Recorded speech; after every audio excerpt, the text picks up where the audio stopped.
Vamos lá, irmãos. Hoje nós damos continuidade à nossa conversa sobre a carta de Paulo aos Efésios. Nós chegamos no capítulo 5, a partir do versículo 22, mas nós precisamos nos lembrar aqui de alguma coisa. Em primeiro lugar, Paulo ele começou desde a semana passada a bater um papo conosco sobre uma vida cheia do Espírito Santo. Ele estava falando para os irmãos de Éfeso como você deve viver uma vida onde você abandona a embriaguez, ou seja, quando ele fala embriaguez do vinho, é apenas uma ilustração para uma vida deslumbrada com o mundo, uma vida que ela está inebriada por causa das propostas que o mundo faz, mas que não geram alegria verdadeira. E ele diz, abandonem isso, não se embriaguem com esse vinho, mas se encham do Espírito.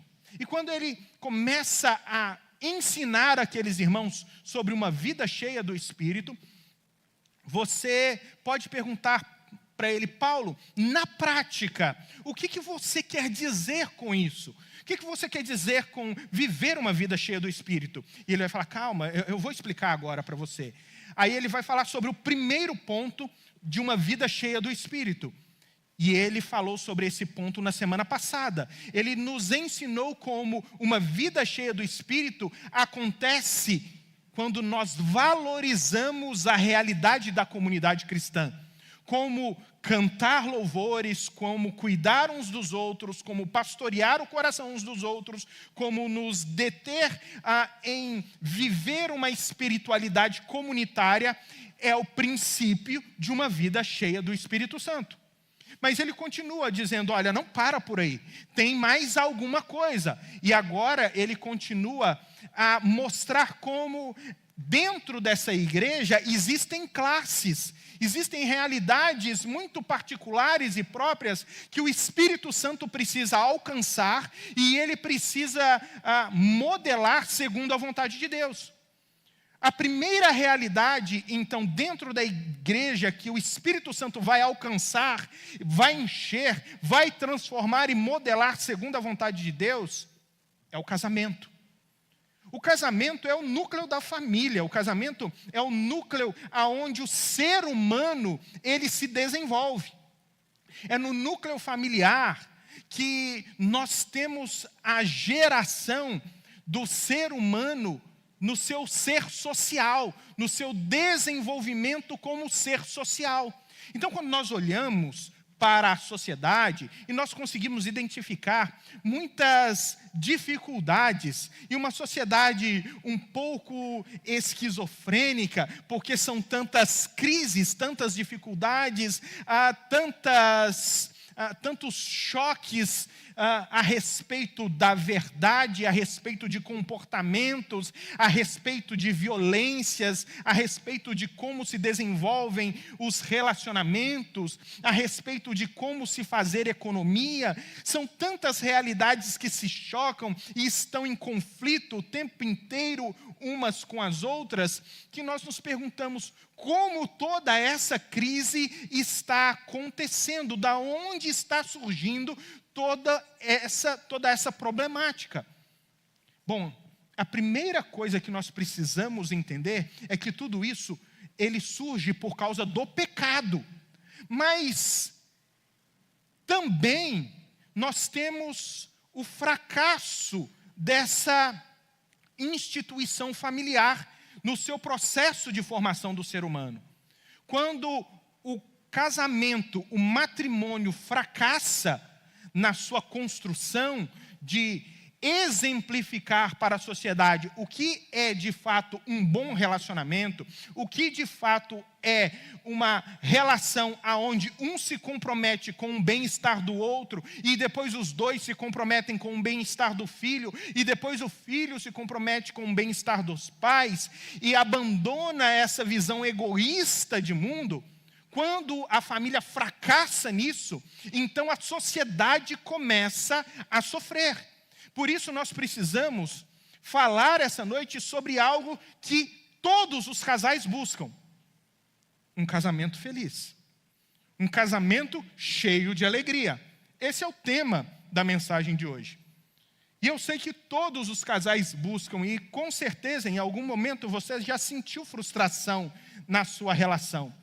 Você sentiu frustração, ou seja, com a maneira que você agiu e frustrou o seu cônjuge, ou você já se frustrou com a forma como o seu cônjuge agiu e reagiu com você, trazendo para você tristeza, trazendo para você dores, mágoas, dificuldades de manter a solidez nessa relação.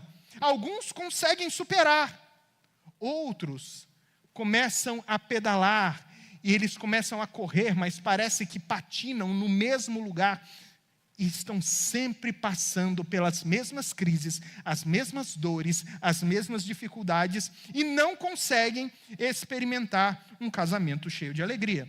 Mas, de fato, você que é casado quer ter um casamento cheio de alegria, e você que não é casado sonha em casar e ter um casamento cheio de alegria. Esse é o fato. E é isso que Paulo vai nos ensinar agora, porque ter uma vida cheia do Espírito Santo, irmãos, é ser cheio da alegria de Deus. Mas agora essa verdadeira alegria, ela precisa encontrar os nossos casamentos, encontrar os nossos relacionamentos. Agora, leia comigo os versículos de 22 a 33, de Efésios capítulo número 5.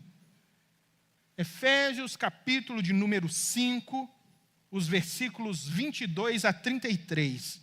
Eles dizem assim: mulheres, sujeitem-se a seus maridos como ao Senhor, pois o marido é o cabeça da mulher, como também Cristo é o cabeça da igreja, que é o seu corpo, do qual ele é o Salvador. Assim como a igreja está sujeita a Cristo, também as mulheres estejam sujeitas em tudo aos seus maridos. Maridos, amem suas mulheres, assim como Cristo amou a igreja e entregou-se a si mesmo por ela, para santificá-la, tendo-a purificado pelo lavar da água mediante a palavra, e apresentá-la a si mesmo como igreja gloriosa, sem mancha nem ruga ou coisa semelhante, mas santa e inculpável. Da mesma forma, os maridos devem amar as suas mulheres como a seus próprios corpos. Quem ama a sua mulher, ama a si mesmo. Além disso, ninguém jamais odiou o seu próprio corpo, antes o alimenta e dele cuida, como também Cristo faz com a igreja, pois somos membros do seu corpo. Por essa razão, o homem deixará pai e mãe e se unirá à sua mulher, e os dois se tornarão uma só carne. Este é um mistério profundo, refiro-me, porém, a Cristo e à igreja. Portanto, cada um de vocês também ame a sua mulher como a si mesmo, e a mulher trate o marido com todo respeito. Até aí. A primeira coisa que nós precisamos definir aqui é algo sobre o tema que eu estou trazendo para nós, que é um casamento cheio de alegria. É capaz de você estar entendendo esse tema de uma maneira muito errada, porque nós temos uma noção muito errada de alegria. Nós temos uma noção muito romantizada a respeito de felicidade, porque você foi ensinado por Hollywood a acreditar que depois que você casa, vem aquelas letrinhas, e junto com as letrinhas subindo no final do filme tem "e viveram felizes para sempre". E viveram felizes para sempre. Vocês aprenderam isso com aquelas histórias antigas, tipo Cinderela, lembra? A Cinderela, ela tem o príncipe, e no final eles se casam, e o príncipe salva a Cinderela e, bom, vamos lá, viveram felizes para sempre.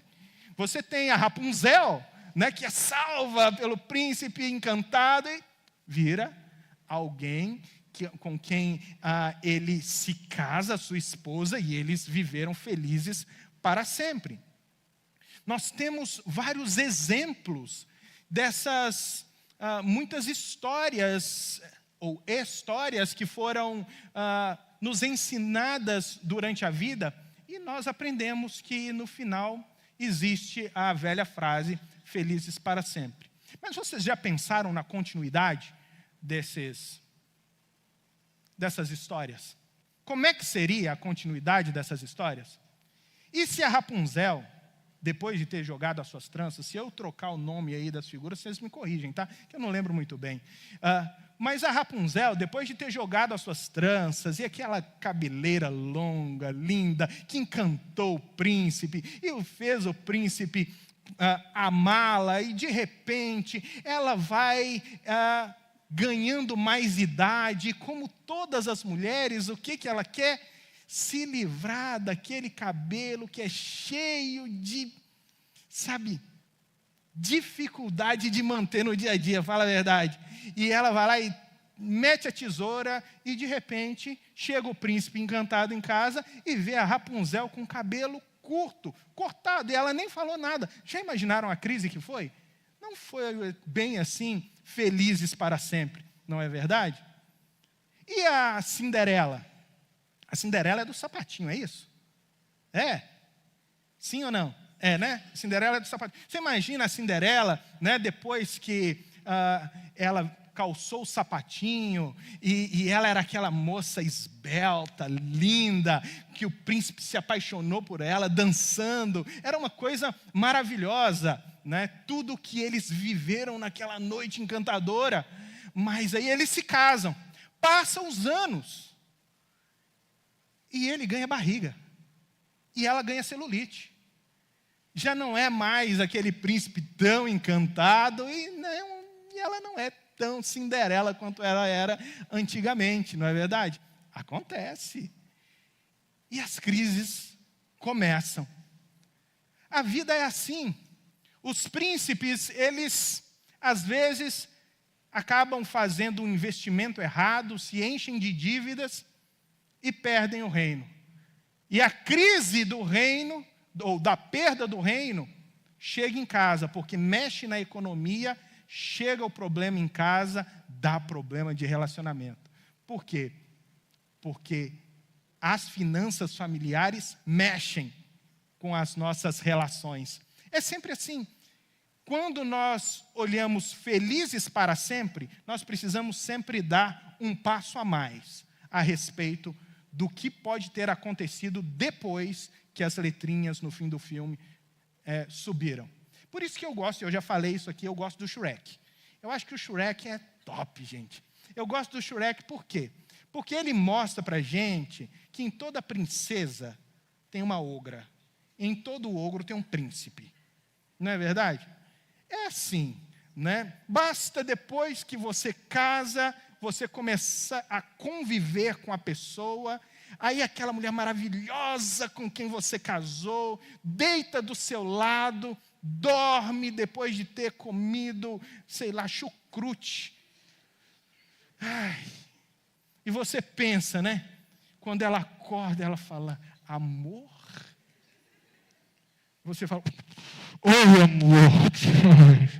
Não é? Você começa a descobrir que existem, assim, outros lados da princesa, assim como do príncipe, né? Que também comeu chucrute, e a esposa, ela teve que dormir numa câmara de gás. É mais ou menos assim. Irmãos, essas coisas, elas fazem parte da vida. E a gente precisa lidar. E o Shrek nos ensina isso, porque cada filme vai mostrando ele uma crise diferente, né? Até que ele tem a crise com a chegada dos filhos.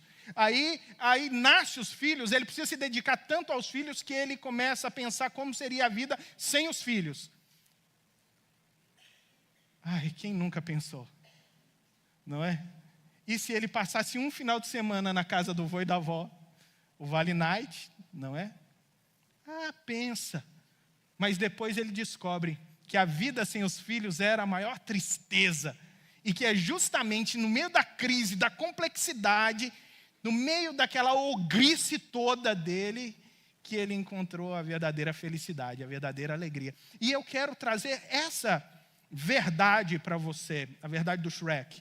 É que é no meio de toda essa crise, de todas essas dificuldades que vocês vivem no dia a dia, sabe, as falhas de um que ofendem, que machucam, as dificuldades para manter a família de pé. É justamente isso que o Espírito Santo está nos abastecendo de poder para superar. Ele não nos blinda contra essa realidade. Ele apenas nos capacita a superar e a passar por essas realidades glorificando a Deus. Por isso, nós vamos analisar esse texto e para podermos entender bem o que o apóstolo Paulo está nos ensinando, nós vamos fazer uma dinâmica um pouco diferente. Ao invés de nós lermos a sequência do 22 para o 33, nós vamos ler ao contrário, do 33 para o 22, para a gente poder entender bem o que Paulo está nos ensinando. No 33, ele vai nos mostrar qual é o propósito do porquê ele está escrevendo sobre aquele assunto. O porquê que é tão importante incluir a família e a realidade familiar no contexto de uma vida cheia do Espírito Santo. Veja, ele diz assim, portanto, depois dele ter dito tudo o que ele disse, o portanto por causa disso, cada um de vocês também ame a sua mulher como a si mesmo, e a mulher trate o marido com todo respeito. Veja, ele tem um objetivo. O objetivo dele aqui é mudar os conceitos, mudar a forma de se entender as relações dentro dos lares. Ele precisa estabelecer aqui os papéis de relacionamento entre marido e mulher, e esses papéis, eles são muito práticos. Por quê? Porque ele está mostrando que o objetivo de um marido e o objetivo de uma mulher é mostrar dentro do relacionamento, de maneira prática, o que é o amor, o que é a vida cheia do Espírito Santo. Então, o marido, ele deve amar. E Paulo, ele definiu o amor do marido pela mulher como o amor de Cristo pela igreja. Ou seja, é um amor sacrificial. Nós vamos ver mais detalhadamente isso para frente. E o amor da mulher para com o marido é um amor de respeito. É um amor de um respeito que envolve admiração. Daquele olhar da esposa que admira o homem, que cuida dela e que se dedica a ela em amor, a ponto de se entregar por ela como Cristo se entregou pela igreja. Assim como nós olhamos para a palavra de Deus, e à medida que nós vamos lendo o que Cristo fez por nós, isso vai enchendo o nosso coração de admiração, vai enchendo o nosso coração de respeito, vai enchendo o nosso coração de amor por Ele. É assim que as mulheres, elas devem, então, olhar e respeitar os seus maridos, com esse olhar de admiração. O problema é que, na prática, no desenvolvimento do dia a dia, essas coisas, elas vão ficando de lado. E o que vai aparecendo são apenas os pontos negativos. Eu fiquei olhando, por exemplo, na quinta-feira, quando nós estávamos lá na casa de retiro, no Ifitael, estavam todas as igrejas, foi um tempo tão gostoso, quem não foi perdeu, inclusive, mas nós estávamos na beirada do campo, e aí tinham várias meninas na beirada do campo, e os meninos jogando bola. E aí, enquanto as meninas não estão na beirada do campo, o jogo funciona de uma forma. Quando as meninas chegam na beirada do campo, o jogo começa a funcionar de uma outra maneira. Quando as meninas não estão, os solteiros se arrastam. Quando as meninas estão, eles viram aviões de guerra, sabe? Mas assim, e o que eu estou falando, eu não estou falando que eles são bons, não são. Pensa numa geração ruim, gente, de futebol. Conseguiram piorar o que eu era. Meu Deus, vocês são muito ruins, mas está tudo bem. O Senhor terá misericórdia de vocês. Agora, para correr, depois que as meninas chegaram, viravam um avião. E aí é interessante, eu não vou olhar para quem fez o comentário, né? Mas eu achei tão interessante que elas estavam sentadas comentando e elas falaram assim: nossa, olha como fulano corre, ele corre tão rápido, ele é muito veloz.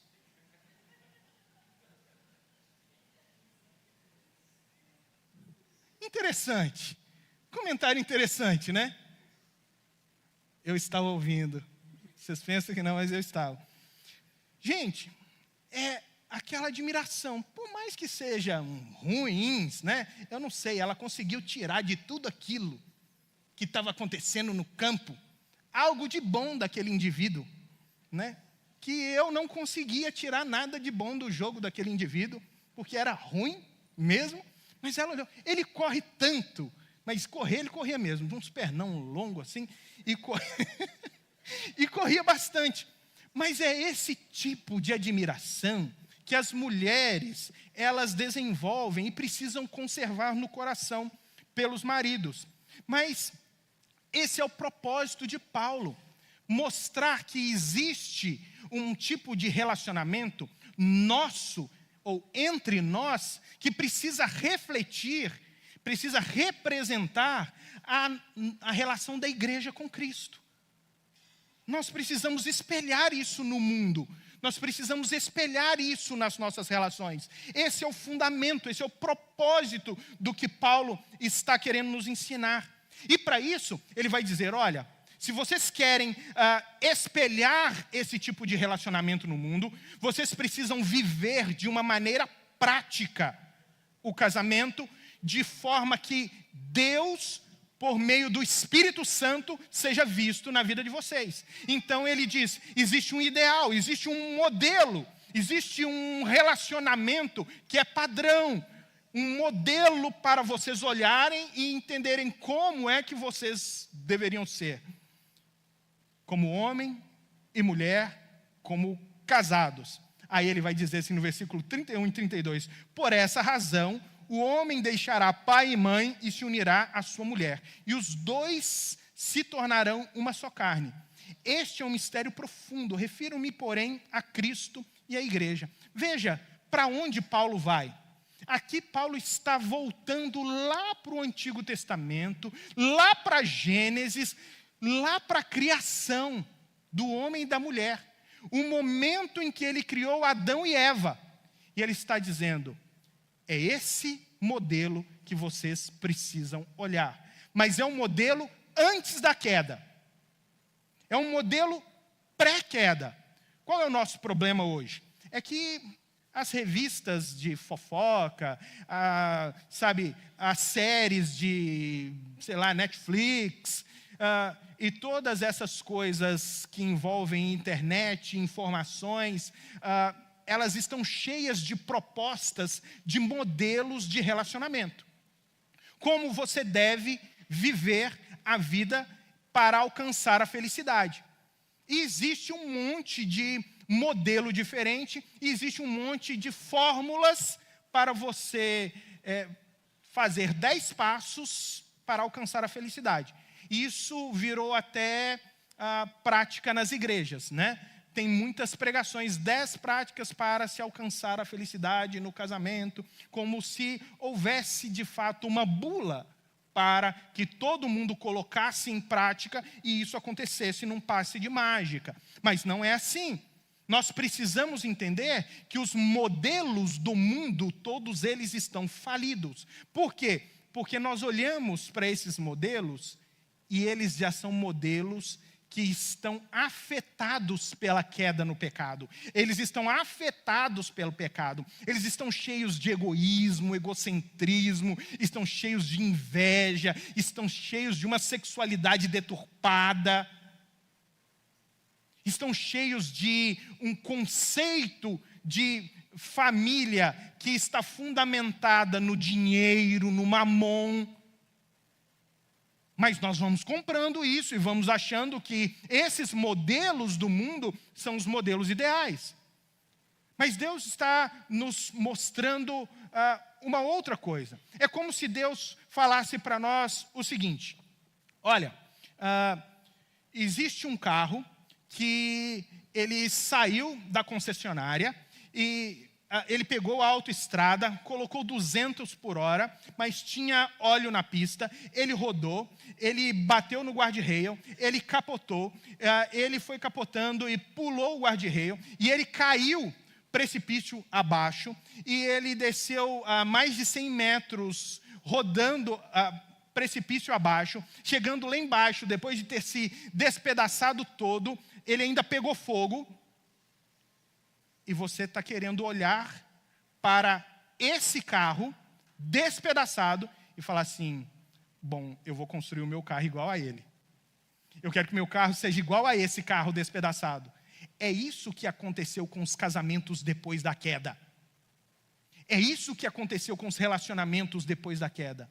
São casamentos despedaçados por causa do problema do pecado.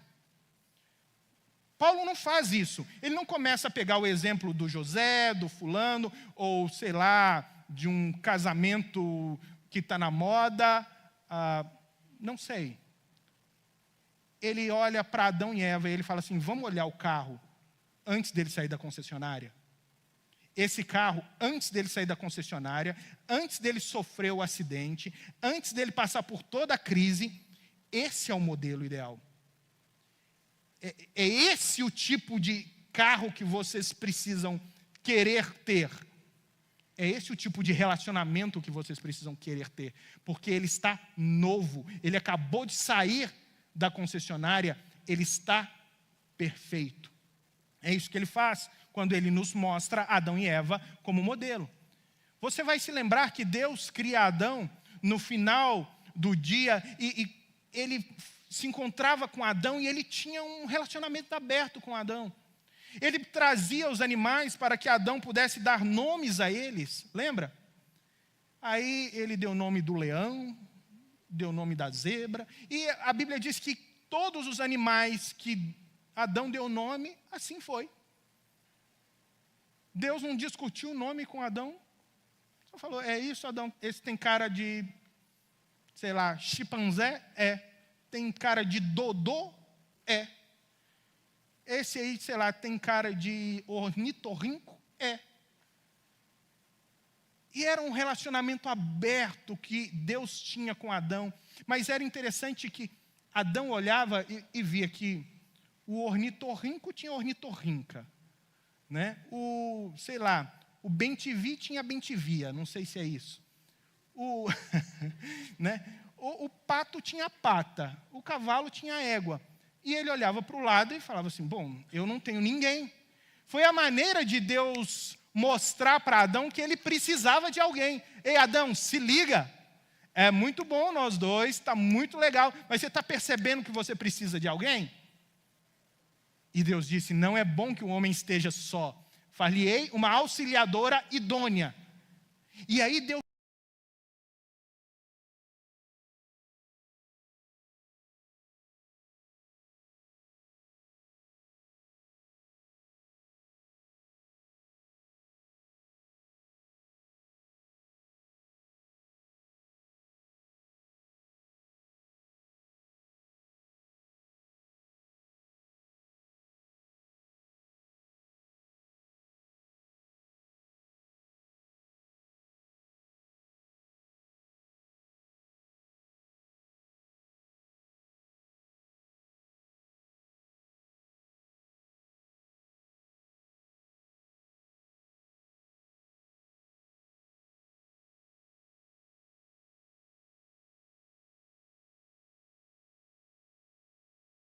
eles se complementam. Eles são seres complementares. É por isso que, talvez aquele livro fez tanto sucesso. Lembra? Homens são de Marte, mulheres são de Vênus. Lembra? Por quê? Porque Marte é mais voltado para aquela coisa da guerra, né? Lembra? Marte é o deus da guerra, é um lugar mais inóspito, de brutalidade. Já Vênus tem mais esse significado da feminilidade, da doçura, né? E lá fala algumas coisas interessantes que são verdades, né? Outras que não são verdades, e são mais mitos populares, mas se existe uma coisa muito importante para nos lembrarmos, é que na criação, homem e mulher foram feitos diferentes, e isso é importante, porque é justamente a diferença entre homens e mulheres que nos tornam complementares. Nós estamos vivendo num mundo que está tentando excluir essa diferença. Essa diferença não é de um ser melhor que o outro, mas é de que um preenche a necessidade do outro. É muito interessante como no mundo as mulheres, elas estão sendo cada vez mais masculinizadas. E os homens estão sendo cada vez mais feminilizados. Irmãos, nós precisamos conservar bem as nossas diferenças. Homem precisa ser homem e mulher precisa ser mulher. E a gente precisa saber que dentro dessa sociedade de pressão, principalmente os homens, eles precisam entender o seu papel, porque a pressão sobre nós homens está muito grande. A mulher, ela sai lá fora com a camiseta dizendo orgulho de ser mulher. Se o homem colocar a camiseta orgulho de ser homem, ele é machista, sexista, retrógrado. Como assim? Nós também precisamos saber quem nós somos. Nós também precisamos valorizar aquilo que Deus criou em nós. Então, essas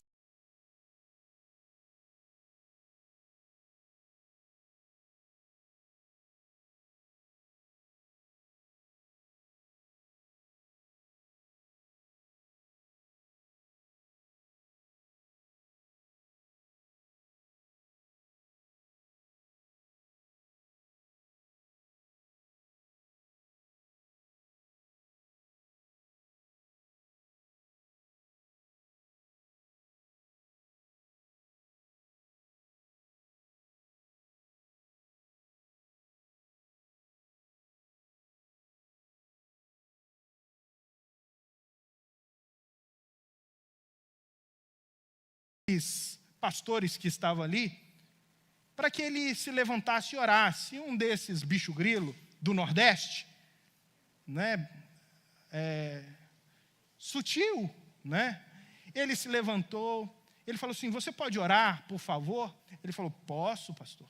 Ele se levantou, e aí ele tomou a palavra e disse: Talita cumi, eu não sei se você existe dentro de mim, mas se você existir, você está repreendida. É isso, irmãos. O homem precisa ser homem. E nós precisamos entender que isso foi o que Deus criou, homem e mulher, para que eles se complementassem ao ponto de poder dizer, por essa razão, porque Ele nos criou dessa forma, o homem deixará pai e mãe e se unirá à sua mulher, e os dois se tornarão um só. É porque eles se complementam. É porque o encaixe dos dois é perfeito.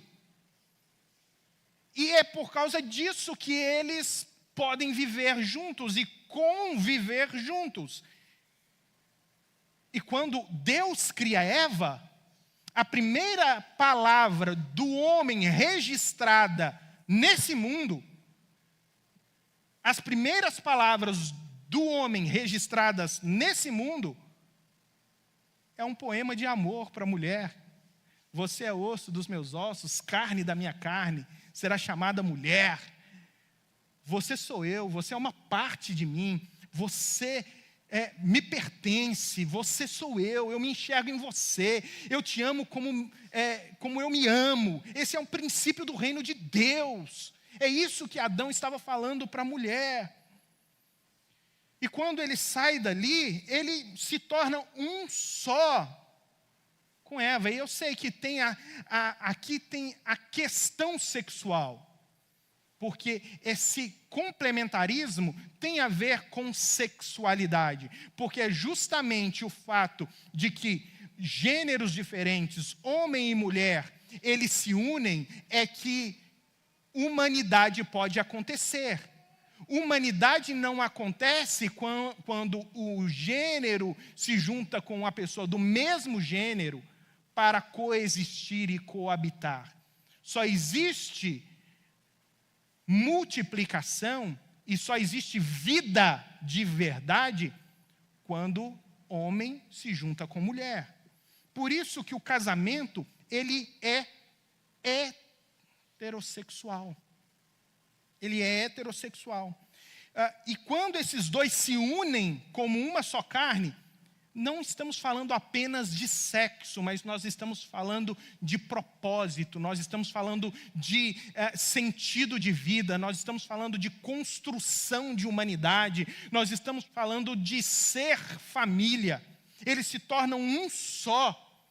Os seus propósitos, os seus sonhos, os seus objetivos, as suas conquistas, eles são um só. Que mundo que nós estamos vivendo. Você já viu casais, por exemplo, que eles se reúnem e aí você está conversando com eles e de repente ele fala assim, olha, você vai precisar pagar a conta hoje porque eu estou sem dinheiro. Hã? Como assim? Não é só um? Não é um só? Mas ela tem o dinheiro dela e ele tem o dinheiro dele? O nome disso não é casamento, gente. O nome disso é sociedade. Conversa com qualquer um que é empresário e tem um sócio, você vai perceber isso. Eles chegam, dividem os lucros no final e depois cada um faz o que quer com o dinheiro. Isso é sociedade, isso não é casamento. Casamento é para ser um só. E a gente precisa deixar pai e mãe, que é uma outra coisa muito difícil aqui nos nossos dias. Deixar pai e mãe é você poder entender, tanto os pais quanto os filhos, que você vai construir um novo núcleo familiar, uma nova realidade familiar. E essa nova realidade familiar que você vai construir com o seu pai, com sua mãe, ou melhor, com o seu marido e com a sua esposa, não com o seu pai e com sua mãe, longe do seu pai e da sua mãe, é uma nova cultura. É uma nova família. E a sua prioridade, a partir de então, é a sua nova família. Deixar pai e mãe não significa abandonar, tá, gente? Significa apenas que você vai tomar as suas decisões e que o seu pai e a sua mãe não vão mais influenciar. Pai e mãe tem que ficar de fora.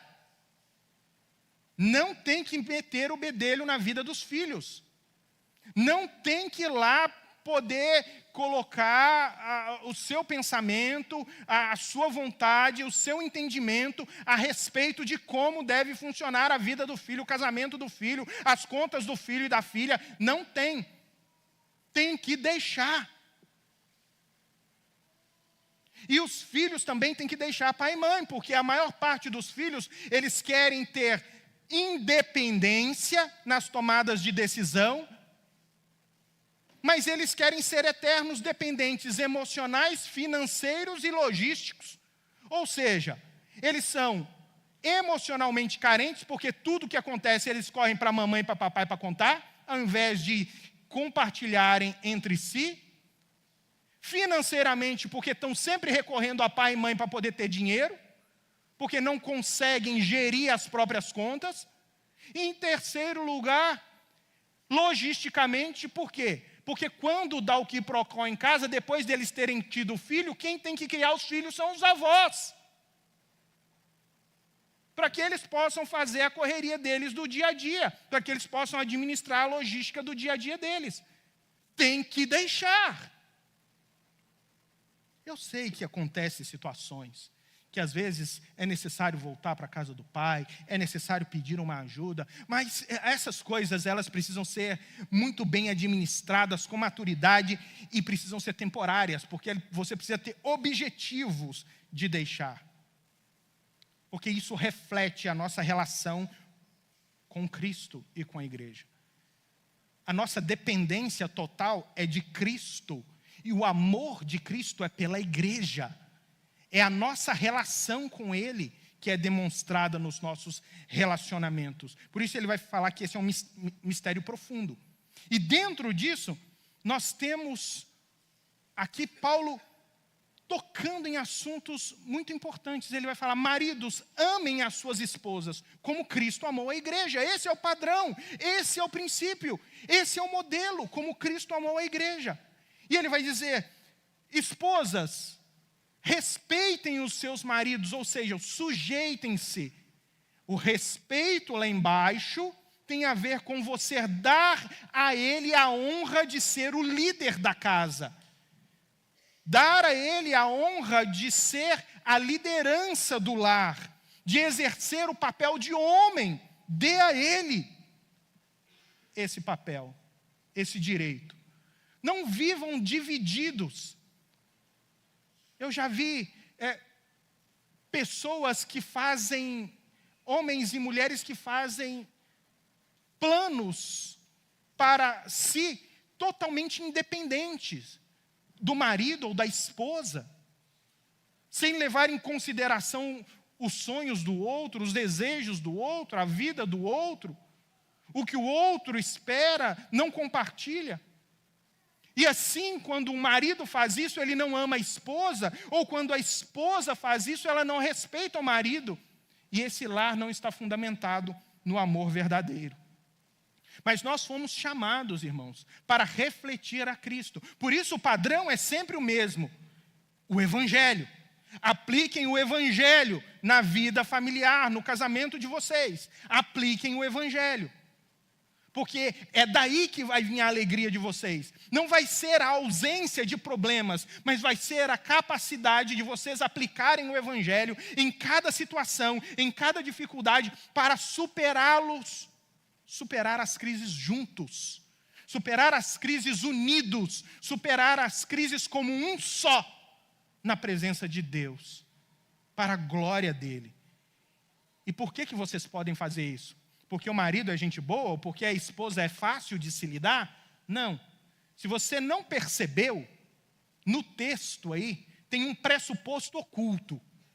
O pressuposto oculto é que a sua esposa é pecadora. Você já percebeu isso? Que a sua esposa é pecadora? Já percebeu ou não? Ela é pecadora. Mas o outro pressuposto oculto é que o seu marido é um pecador também. Um grande pecador. E vocês vão precisar superar essa realidade juntos. Vocês vão precisar ter o Espírito Santo para superar essa realidade, enchendo vocês de poder,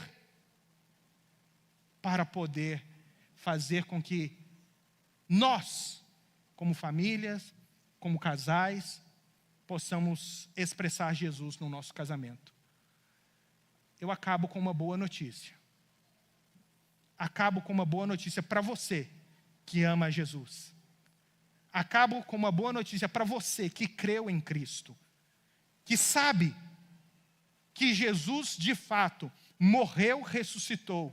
Ele venceu a morte e todos os aspectos de morte. O poder do Espírito Santo já está sobre você. Você já pode usar isso.